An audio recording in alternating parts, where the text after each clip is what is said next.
토모토니 기술사 135회 3교시 4번 문제를 같이 한번 풀이해 보도록 하겠습니다. 4번 문제는 아주 중요한 감내 문제죠. 정보통신 기술을 활용한 중대산업재해 예방 방안과 이를 통합 운용하는 안전관제 시스템 구성 시 고려할 사항을 설명하시오. 이 전통적인 그 서술형제라고 생각이 듭니다. 네. 자, 이거를 이게 이런 문제가 나왔을 때는 1, 2, 3번하고 다르잖아요, 이거는, 그죠? 명시적으로 지금 끊을 수가 없어요. 어디서부터 어디까지 끊어야 될지. 예. 아니, 심지어는 여기서도 끊을 수 있는 거 아니에요. 정보통신 기술이 뭔지. 정보통신 기술이 뭔지. 네. 그 다음에 중대산업재해 예방방안 여기서도 끊을 수 있고, 예를 들어. 안전관제.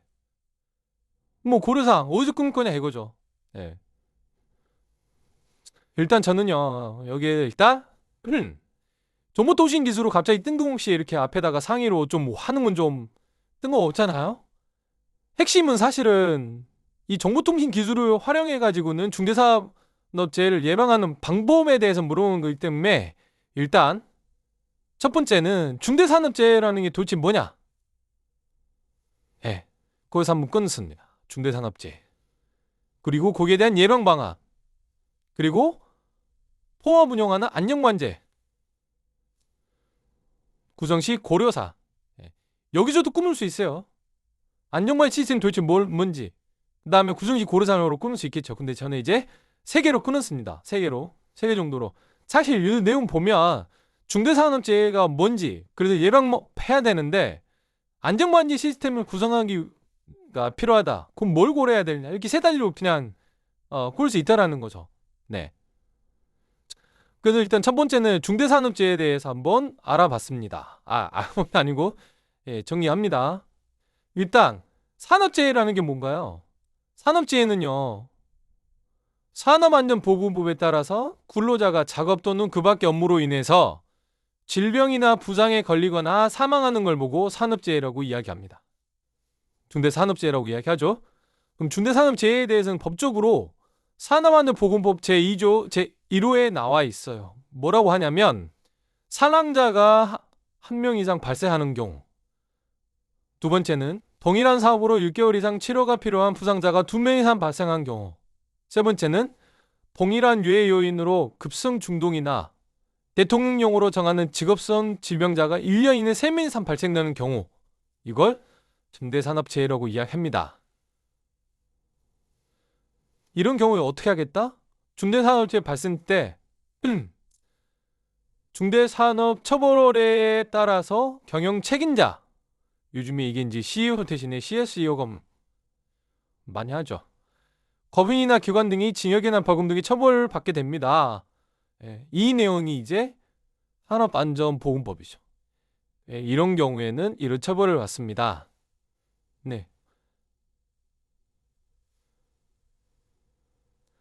자, 여기에다 한 가지 더 이렇게 코멘트를 좀 달아놨는데요. 이 중대산업재해라고 하는 건 본래는 중대재해가 있고요. 여기에는 2가지가 있습니다.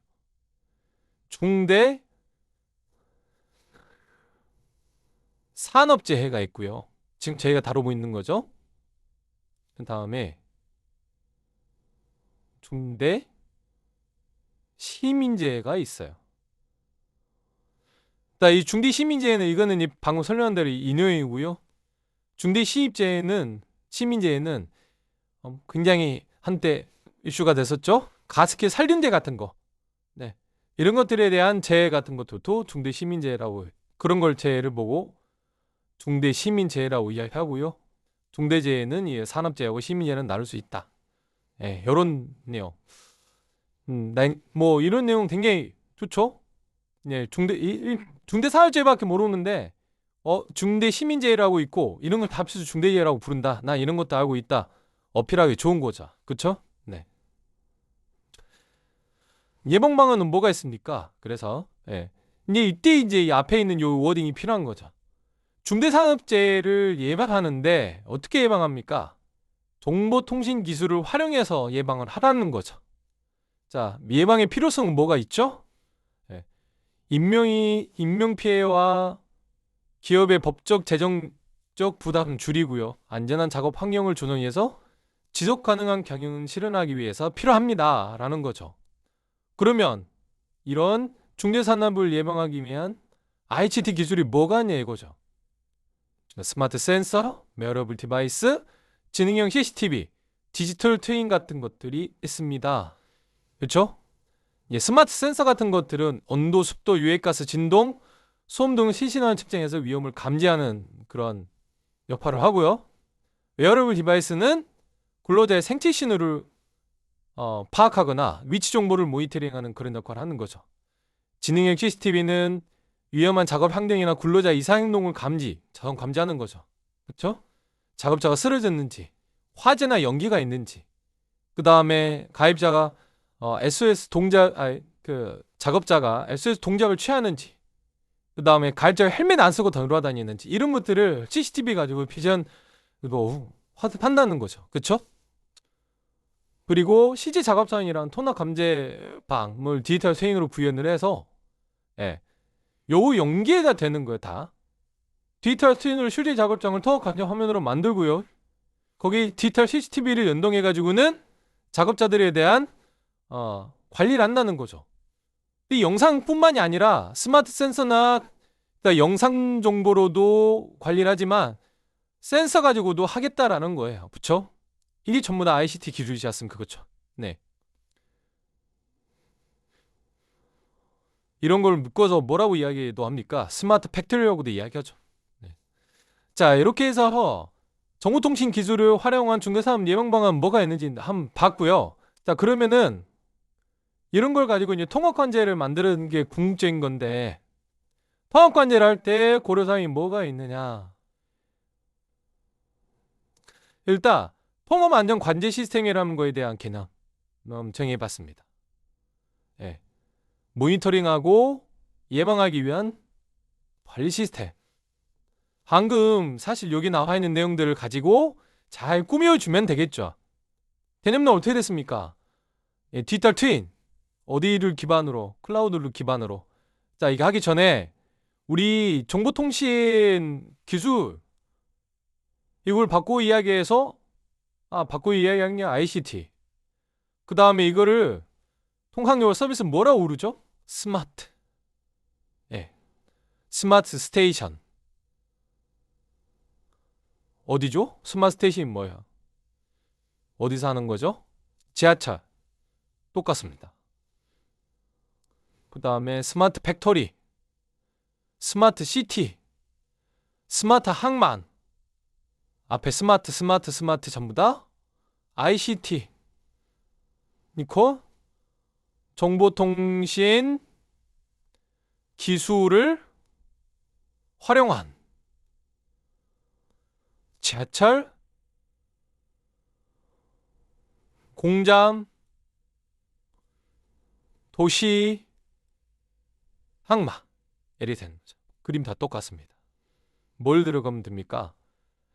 AI, CBM. 네. AI, 클라우드, 그 다음에 빅데이터. 들어가면 돼 있죠? 그 다음에 이런 관제를 하기 위해서는 뭐가 필요하다? 영상, 진유 CCTV. 그 다음에 센서, 스마트 센서. 이거는 산리에 대한 센서를 이야기하는 거고, 이거는 작업자에 대한 센서. 자, 여기 이제 여기까지만 되어 있는 게 동랑등이 통합 관제 시스템이라고 보면 되어 있지만, 여기 보면 중대산업이잖아. 뭐하고 연관이 돼야 된다? 이게 항상 따라 붙어야 됩니다. 이게 소방서, ER센터, 3프로 화재, 스마트 센서 연계돼야겠죠? 그대로 다를 게 뭐 있나요? 동일하게 어디하고 연동? 소방서. 그쵸? 네. 그 다음에 여기는 이제 중대산업이니까 모바일 앱이나 스피커나 전광판을 이용해서 상황 전파를 해야 되잖아요. 요거 하나 이제 추가가 되는 거죠. 그쵸? 네. 우리가 세심만 해가지고 될 게 아니고 화제를 센싱했다. 네. 그럴 경우에 그거를 알려야 될 거 아닙니까? 그쵸? 알리는 방식은 작업자들한테 나눠져 있는 핸드폰의 모바일 앱으로 스피커로 전광판으로 상황 전파를 해서 빨리 조치할 수 있게. 지능형 CCTV로 봤더니 어떤 작업자가 안전모나 이런 것들을 착용하지 않았어요. 바로 스피커로 안전모 착용하세요 라고 이야기하는 거죠. AI로 분석해서 지능의 힘이. 예. 자, 이게 이제 안전관리 시스템이라고 이야기하고요. 통합 안전관리 시스템. 뭘 고려해야 되겠습니까? 예. 이게 또 중요하죠. 요것만 이렇게 나열하면 안 된다는 거야. 하나, 둘, 셋, 넷, 다섯, 여섯, 일곱 개. 이거를 카테고라이징 내려야 됩니다. 그냥 단순하게 뭐뭐 고민하면 돼요. 하지 마시고 일단 기술적 측면으로 고민할 게 있는데요. 운영 쪽 측면도 있어요. 그 다음에 안전이잖아. 이 자체가 법이잖아.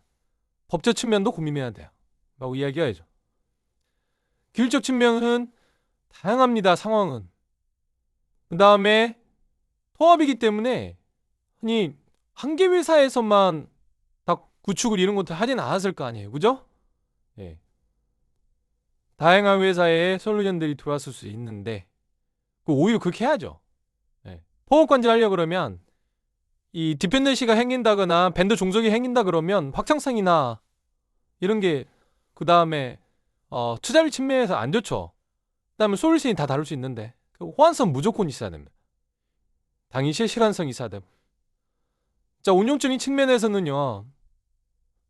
여기 이야기하는 거죠. 소방서나 응급, 경찰들 자동 연기해서 신속하게 대응할 수 있어야 돼. SOP가 있어야 된다는 이야기죠. SOP가. 예. 그 다음에 UI, UX. 관리자가 근로자가 쉽고 직관적으로 시스템을 활용할 수 있도록 설계가 돼야 된다. 법적 측면. 데이터를 저장하고 분석하고 잘 저장해 놔서 나중에 사고 발생이 됐을 때 증명 자료로 활용할 수 있어야 된다. 그때 상황에 CCTV를 좀 봅시다. 센서를 좀 봅시다. 네. 이런 자료들이 잘 남아 있어야 나중에 이제 법적 문제에서 증명자료로 사용할 수 있다라는 거죠. 그 다음에 산업안전보건법을 잘 준수하고 있는지 준수해서 구축을 해야 된다라는 거죠. 예. 자, 이렇게 해서 이 문제도 한번 다뤄봤습니다. 이것도 사실은 아까 말씀드린 대로 1, 2, 3번하고 다르게 문제를 끊는 거에 따라서 달라질 수 있는데 정보통신 기술을 활용한 안전관제 시스템, 네. 정보통신 기술을 활용한 중대재해 예방 방안, 그쵸? 여기 이제 요 문제로 오게 되는 거고 그러기 전에 상해 개념을 중대산업재해가 뭔지를 전개해주고 그러면 이거를 구성할 때 고려사항들 이렇게 전개해 주는데 지도적 측면이 있습니다. 운영적 측면에서 법적 측면이 있습니다. 이렇게 카테고라이징 해주려고 하는 그런 능력 이런 게 이제 서술이 중요하죠. 이 문제 같은 경우는 이제 기존에 좀 문제다운 문제 소요령과 문제라고 해야 될까요? 예, 그런 생각이 좀 듭니다. 네. 이렇게 해서 4번 문제 해설을 마치도록 하겠습니다. 예,